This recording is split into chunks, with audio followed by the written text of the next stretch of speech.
नमस्कार प्रिय भक्तगणों, आप सभी को हरितालिका तीज की बहुत बहुत हार्दिक बधाई एवं अनंत शुभकामनाएं।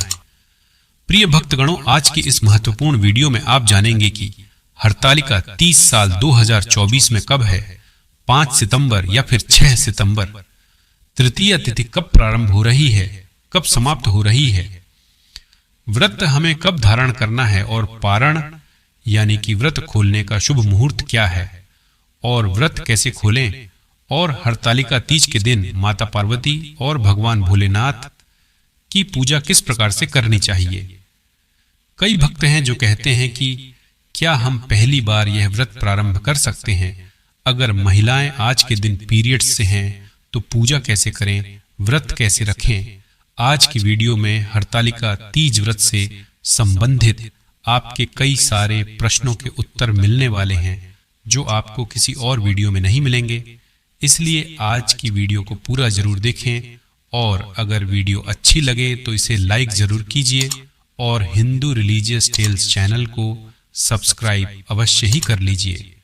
बोलिए माता पार्वती की जय, भोलेनाथ की जय। हर हर महादेव। हिंदू सनातन धर्म में तृतीया तिथि को बहुत महत्वपूर्ण माना गया है। तृतीया तिथि अर्थात तीज का पर्व, जैसे कि कई स्थानों पर हरियाली तीज मनाई जाती है, उसी प्रकार से कई स्थान ऐसे हैं भारतवर्ष में जहां पर हरितालिका तीज के नाम से मनाई जाती है। हरियाली तीज सावन मास की शुक्ल पक्ष में आती है और हरितालिका तीज का व्रत किया जाता है। भाद्रपद मास के शुक्ल पक्ष की तृतीया तिथि को सुहागिन महिलाएं यह व्रत धारण करती हैं। अपने पति की लंबी आयु के लिए, अच्छे स्वास्थ्य के लिए, सुख समृद्धि के लिए, संतान की प्राप्ति के लिए और अखंड सौभाग्य के लिए, दाम्पत्य जीवन को सुखमय बनाने के लिए इस व्रत को निर्जल धारण करके शिव और पार्वती की पूजा करते हैं और उनसे अपने अखंड सौभाग्य के लिए प्रार्थना करते हैं। इसी प्रकार से यह व्रत कुंवारी कन्याएं भी धारण करती हैं। मन चाहे जीवन साथी की कामना से या फिर शीघ्र विवाह की कामना से, योग्य जीवन साथी की कामना से यह व्रत कुंवारी कन्या की धारण कर सकती है। कहते हैं कि इस दिन माता पार्वती ने भगवान भोलेनाथ को पति रूप में प्राप्त करने के लिए बहुत ही कठिन निर्जला व्रत पूर्ण करा था। इसी प्रकार से कुंवारी कन्याएं भी भगवान भोलेनाथ से सच्चे मन से प्रार्थना कर सकती हैं, जिससे कि उनका आने वाला दाम्पत्य जीवन सुखमय हो। यह व्रत कुंवारी कन्याएं भी धारण करती हैं और सुहागिन महिलाएं भी धारण करती हैं। व्रत को रखने से पहले इसके नियम अच्छे से जान लेना बहुत जरूरी है, क्योंकि इस व्रत में नियमों का पालन करना बहुत जरूरी है। इसलिए अच्छे से सोच समझकर ही व्रत को शुरू करें और आजीवन उन नियमों का पालन करें। इस दिन महिलाओं को 16 श्रृंगार करना जरूरी है। मेहंदी, चूड़ी, सिंदूर सभी अच्छे से लगाकर महिलाओं को तैयार होना चाहिए। इस दिन काले या सफेद रंग के वस्त्र नहीं पहनना चाहिए। इस व्रत में 24 घंटे न तो कुछ खाया जाता है और न ही कुछ पिया जाता है। इसलिए निर्जला व्रत रखकर अगले दिन चतुर्थी पर व्रत खोला जाता है। इस व्रत का पूर्ण फल पाना है तो कथा सुने और यथासंभव दान करें। व्रत में एक सुहाग पिटारी बनाई जाती है जिसमें सभी सुहाग का सामान रखा जाता है। इस दिन किसी पर गुस्सा न करें, क्रोध, लालच, अहंकार पर काबू पाएं। हरितालिका तीज के दिन परिवार के लिए भी सात्विक भोजन ही बनाएं। हरितालिका तीज का व्रत बहुत कठोर व्रतों में से एक व्रत होता है। जैसे कि हम जीवित पुत्रिका का व्रत करते हैं या फिर हरितालिका तीज का व्रत या करवा चौथ का व्रत या फिर छठ का व्रत होता है, तो यह सभी व्रत पूरी तरह से निर्जल ही रखे जाते हैं।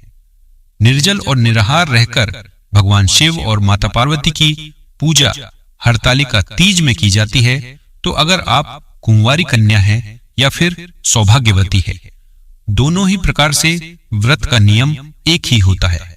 बिल्कुल निर्जल और निराहार रहकर ही यह व्रत किया जाता है। किसी भी प्रकार से इस व्रत में जल का सेवन नहीं करते हैं। है कि क्या हम पहली बार व्रत शुरू करना चाहते हैं तो कर सकते हैं। देखिए, बिल्कुल कर सकते हैं। अगर आप पहली बार व्रत कर रहे हैं, मतलब शुरू करना चाहते हैं, तो बिल्कुल इस बार से आप प्रारंभ कर सकते हैं। कोई दिक्कत नहीं है। कई भक्तों के प्रश्न है कि वही समय हमारी पीरियड्स का होगा तो हम कैसे व्रत करेंगे। देखिए, अगर आप पहले से व्रत कर रहे हैं, मतलब हर बार आप व्रत करते हैं हरतालिका तीज का, तो आप ऐसी अवस्था में भी मतलब पीरियड्स में भी आप व्रत करेंगे।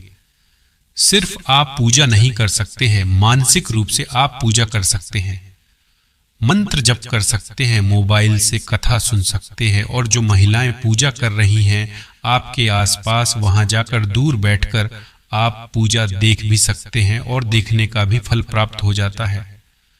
जब हम पूजा देखते हैं तो मानसिक रूप से ध्यान पूरी तरह से पूजा में होता है। इसकी वजह से पूजा का हमें संपूर्ण फल मिल जाता है। तो इस प्रकार से आप पूजा देखते हुए मोबाइल पर मंत्र इत्यादि सुनकर भी व्रत धारण कर सकते हैं। तो अगर हर बार हम व्रत करते हैं तो व्रत छोड़ना नहीं होता है। अगर बहुत जरूरी ना हो तो किसी भी प्रकार से हरतालिका तीज का व्रत नहीं छोड़ना चाहिए। अब जैसे कि कई लोगों के प्रश्न आते हैं कि हमने किसी कारणवश कभी व्रत छोड़ दिया है तो क्या हम दोबारा शुरू कर सकते हैं। जी हाँ, बिल्कुल कर सकते हैं। अगर आपने कभी भी किसी कारणवश, जैसे कि अगर आप बीमार हो और तब छूट गया हो, या फिर कई बार गंभीर बीमारी होती है उस समय में छूट जाता है, या कई लोग प्रेगनेंसी में छोड़ देते हैं, या फिर सूतक या किसी कारणवश अगर आपका हरतालिका तीज का व्रत छूट गया है तो आप दोबारा से पूरे विधि विधान से शुरू कर सकते हैं। कोई दिक्कत नहीं है। और जो लोग ये व्रत पहली बार प्रारंभ करते हैं तो अपने परिवार के नियम, जो भी परंपरा है आपके परिवार की, उसके अनुसार ही आपको व्रत प्रारंभ करना है। क्योंकि देखिए, क्षेत्र विशेष के आधार पर थोड़ी थोड़ी दूर पर भी आपको नियम बदले हुए दिखाई देते हैं। जैसे कई स्थानों पर कोई कार्य होता है, कई स्थानों पर वही कार्य नहीं किया जाता है। तो आप जब व्रत प्रारंभ करते हैं तो सबसे पहले है कि क्या हम पहली बार व्रत शुरू करना चाहते हैं तो कर सकते हैं। देखिए, बिल्कुल कर सकते हैं। अगर आप पहली बार व्रत कर रहे हैं, मतलब शुरू करना चाहते हैं, तो बिल्कुल इस बार से आप प्रारंभ कर सकते हैं। कोई दिक्कत नहीं है। कई भक्तों के प्रश्न है कि वही समय हमारी पीरियड्स का होगा तो हम कैसे व्रत करेंगे। देखिए, अगर आप पहले से व्रत कर रहे हैं, मतलब हर बार आप व्रत करते हैं हरतालिका तीज का, तो आप ऐसी अवस्था में भी मतलब पीरियड्स में भी आप व्रत करेंगे। सिर्फ आप पूजा नहीं कर सकते हैं, मानसिक रूप से आप पूजा कर सकते हैं, मंत्र जप कर सकते हैं, मोबाइल से कथा सुन सकते हैं, और जो महिलाएं पूजा कर रही हैं आपके आसपास, वहां जाकर दूर बैठकर आप पूजा देख भी सकते हैं और देखने का भी फल प्राप्त हो जाता है। जब हम पूजा देखते हैं तो मानसिक रूप से ध्यान पूरी तरह से पूजा में होता है। इसकी वजह से पूजा का हमें संपूर्ण फल मिल जाता है। तो इस प्रकार से आप पूजा देखते हुए मोबाइल पर मंत्र इत्यादि सुनकर भी व्रत धारण कर सकते हैं। तो अगर हर बार हम व्रत करते हैं तो व्रत छोड़ना नहीं होता है। अगर बहुत जरूरी ना हो तो किसी भी प्रकार से हरतालिका तीज का व्रत नहीं छोड़ना चाहिए। अब जैसे कि कई लोगों के प्रश्न आते हैं कि हमने किसी कारणवश कभी व्रत छोड़ दिया है तो क्या हम दोबारा शुरू कर सकते हैं। जी हाँ, बिल्कुल कर सकते हैं। अगर आपने कभी भी किसी कारणवश, जैसे कि अगर आप बीमार हो और तब छूट गया हो, या फिर कई बार गंभीर बीमारी होती है उस समय में छूट जाता है, या कई लोग प्रेगनेंसी में छोड़ देते हैं, या फिर सूतक या किसी कारणवश अगर आपका हरतालिका तीज का व्रत छूट गया है तो आप दोबारा से पूरे विधि विधान से शुरू कर सकते हैं। कोई दिक्कत नहीं है। और जो लोग ये व्रत पहली बार प्रारंभ करते हैं तो अपने परिवार के नियम, जो भी परंपरा है आपके परिवार की, उसके अनुसार ही आपको व्रत प्रारंभ करना है। क्योंकि देखिए, क्षेत्र विशेष के आधार पर थोड़ी थोड़ी दूर पर भी आपको नियम बदले हुए दिखाई देते हैं। जैसे कई स्थानों पर कोई कार्य होता है, कई स्थानों पर वही कार्य नहीं किया जाता है। तो आप जब व्रत प्रारंभ करते हैं तो सबसे पहले अपने बड़े बुजुर्गों से पूछ लीजिए, अपनी सासू माँ से पूछ लीजिए, और इसके बाद आप व्रत कीजिए जिस प्रकार से आपके ससुराल में व्रत किया जाता है। हरतालिका तीज का व्रत उसी प्रकार से आपको करना चाहिए। चाहे आप कहीं भी रहते हो, मतलब अगर आप घर से दूर भी हैं, ससुराल से बहुत दूर भी रहते हैं, तब भी आपको नियम पालन वही करना होता है जो आपकी ससुराल में होता है। तो आपको इस बात का ध्यान रखना है कि जब भी आप कोई नया व्रत प्रारंभ करते हैं तो सबसे पहले अपने परिवार में अपने सास ससुर से पूछकर और फिर जैसा बताते हैं, जिस प्रकार से बताते हैं उसी प्रकार से सभी नियमों का पालन हमें करना होता है। तो इस बात का आपको ध्यान रखना है। अब देखिए, अगर आप पहली बार व्रत करते हैं तो संकल्प लेना अत्यंत आवश्यक है। मतलब देखिए, हमारे यहाँ ऐसा होता है कि जब हम पहली बार व्रत शुरू करते हैं, शादी के बाद तो पंडित जी आते हैं, पुरोहित आते हैं और फिर वह संकल्प करवाते हैं, विधि विधान से पूजा करवाते हैं। तो इस प्रकार से पहली बार का जो व्रत होता है पंडित जी के द्वारा संकल्प करवाकर फिर करवाया जाता है। हर बार नहीं करवाना होता है पंडित जी से संकल्प, लेकिन पहली बार अवश्य ही करवाया जाता है। अब यह नियम हर जगह नहीं होता है। कई स्थानों पर बिना पंडित के भी स्वयं से ही संकल्प लेकर और व्रत शुरू कर दिया जाता है। तो आप यह जरूर ध्यान रखें कि आपके घर में किस प्रकार से व्रत होता है। एक और प्रश्न आता है कि अगर हम पहली बार हरतालिका तीज का व्रत करते हैं तो कहां से शुरू करें, मायके से या फिर ससुराल से? तो देखिए, यह व्रत आप कहीं भी कर सकते हैं। मतलब मायके में है तो वहीं कर लीजिए शुरू, अगर ससुराल में है तो ससुराल से कर सकते हैं। इसमें कोई भेद नहीं होता है। आप जहां पर भी है, अगर आपकी शादी हो जाती है तो आप पहली बार तीज का व्रत, हरतालिका तीज का व्रत शुरू कर देते हैं। ऐसे कई स्थानों के नियम भी होते हैं। जैसे कई परिवारों में होता है कि मायके में जाकर ही व्रत शुरू करना है, कई स्थानों में ससुराल से किए जाते हैं। तो अगर इस प्रकार के नियम है, यह तो आपको अपने परिवार से पूछकर देखकर ही पता चलेगा। ठीक है, तो जैसा वह लोगों के यहाँ करते हैं आप उसके अनुसार ही करेंगे। इस बात का आपको ध्यान रखना है कि जैसा हमारे परिवार में नियम है, रीति रिवाज है, उसी का पालन हमें करना चाहिए। चाहे हम जीवित पुत्रिका का व्रत करते हैं या फिर हरतालिका तीज का करते हैं, जैसा हमारे परिवार की परंपरा होती है उसी के नियम का पालन करते हैं। आइए अब जानते हैं हरितालिका तीज कब है, पूजा विधि क्या है, कौन से मंत्रों का जाप करना चाहिए और व्रत का पारणा करने के अलावा आप पूजा के शुभ मुहूर्त में कर सकते हैं। 5 सितंबर गुरुवार को तृतीया तिथि प्रारंभ होगी दोपहर 12:20 से और समाप्त होगी 6 सितंबर शुक्रवार को दोपहर 3:01 पर। इस बार उदया तिथि के अनुसार 6 सितंबर शुक्रवार के दिन हरतालिका तीज का व्रत रहेगा। व्रती कन्याओं को या महिलाओं को एक दिन पहले सात्विक भोजन ग्रहण करना चाहिए। शुक्रवार के दिन सूर्योदय होगा, सुबह 6:14 पर सूर्यास्त होगा, शाम 6:35 पर। ब्रह्म मुहूर्त सुबह 4:38 से 5:26 तक रहेगा। ब्रह्म मुहूर्त का समय सुबह पूजा करने के लिए बहुत ही उत्तम माना जाता है। शुक्ल योग रात 10:14 तक रहेगा और बाद में ब्रह्म योग प्रारंभ हो जाएगा। अभिजीत मुहूर्त दोपहर 12 बजे से 12:49 तक रहेगा। आप अभिजीत मुहूर्त में दोपहर की पूजा कर सकते हैं। भगवान शिव, माता पार्वती ने भगवान गणेश जी की मूर्तियां बना सकते हैं। राहु काल सुबह 10:30 से दोपहर 12 बजे तक रहेगा। हरतालिका तीज में सुबह और शाम विधि विधान से पूजा की जाती है। सुबह व्रत का संकल्प लेकर व्रत प्रारंभ करना चाहिए। सुबह की पूजा आप ब्रह्म मुहूर्त के अलावा सुबह 6:01 से 8:32 के बीच में कर सकते हैं। इसके बाद सुख शांति पूजा का सबसे उत्तम मुहूर्त होता है। प्रदोष काल का मुहूर्त है शाम 5:50 से 7:20 तक। शाम की पूजा आप इस शुभ मुहूर्त में अवश्य करें। इस शुभ मुहूर्त में अविवाहित कन्याएं भगवान शिव और माता पार्वती का गठबंधन भी कर सकती हैं। ऐसा करने से विवाह में आ रही बाधाएं दूर हो जाती हैं और मनोवांछित वर की प्राप्ति होती है। हरितालिका तीज व्रत का पारणा अगले दिन किया जाता है।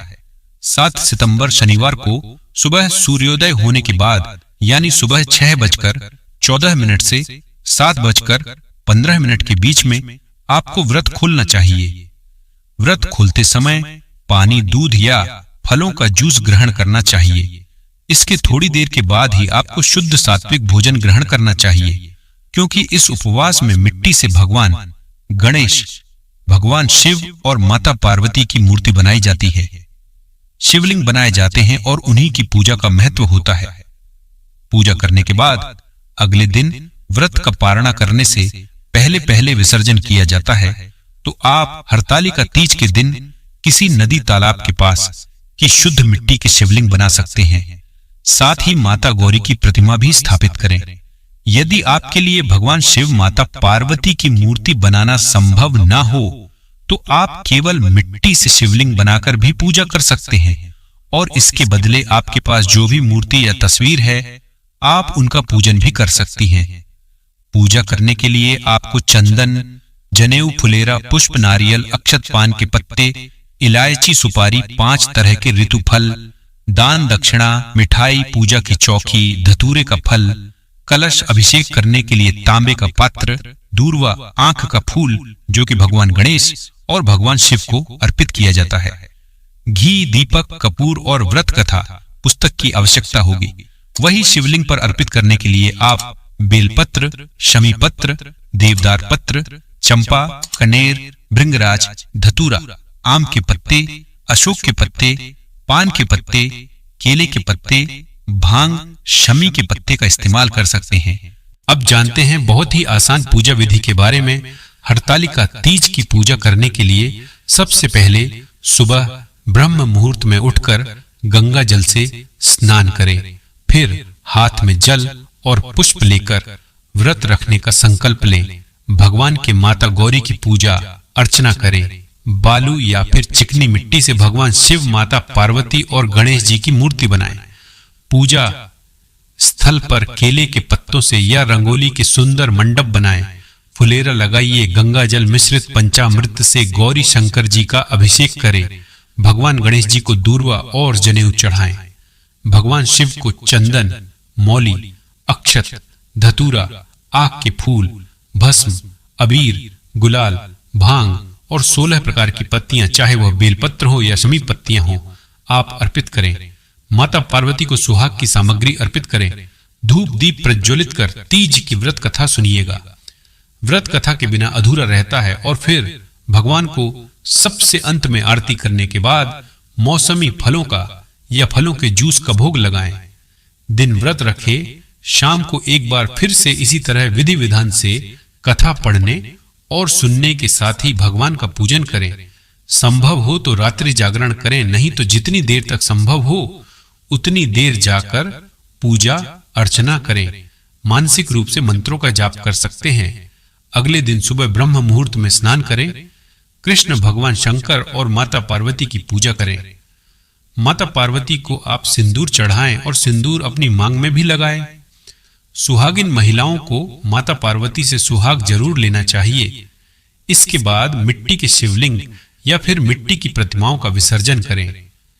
पूजा में चढ़ाए गए जो पुष्प अक्षत है उनका विसर्जन करें और सुहाग की सामग्री को किसी ब्राह्मणी को दान देने के बाद व्रत का पारण करना चाहिए। हरतालिका तीज में पूजा का मंत्र है। भगवान गणेश जी की पूजा करते समय ओम गण गणपतये नमः या फिर वक्रतुंड महाकाय सूर्य कोटि समप्रभ निर्विघ्नम कुरु में देव सर्व कार्येषु सर्वदा, इस मंत्र का जाप करें। भगवान शिव का मंत्र है ओम नमः शिवाय, ओम महेश्वराय नमः, ओम पशुपतिनाथ नमः। अंबा माता पार्वती का मंत्र ओम पार्वत्यै नमः, ओम ओमाय नमः या फिर या देवी सर्वभूतेषु माम गौरी रूपेण संस्थिता नमस्तस्य नमस्तस्य नमस्तस्य नमो नमः मंत्र का जाप करना चाहिए। माता पार्वती की मांग में सिंदूर लगाते समय इस मंत्र का माता पार्वती का जाप करें। यह थी आज की वीडियो। जानकारी अच्छी लगी हो तो वीडियो को लाइक करके माता पार्वती का आशीर्वाद पाने के लिए कमेंट बॉक्स में माता पार्वती की जय जरूर लिखेगा।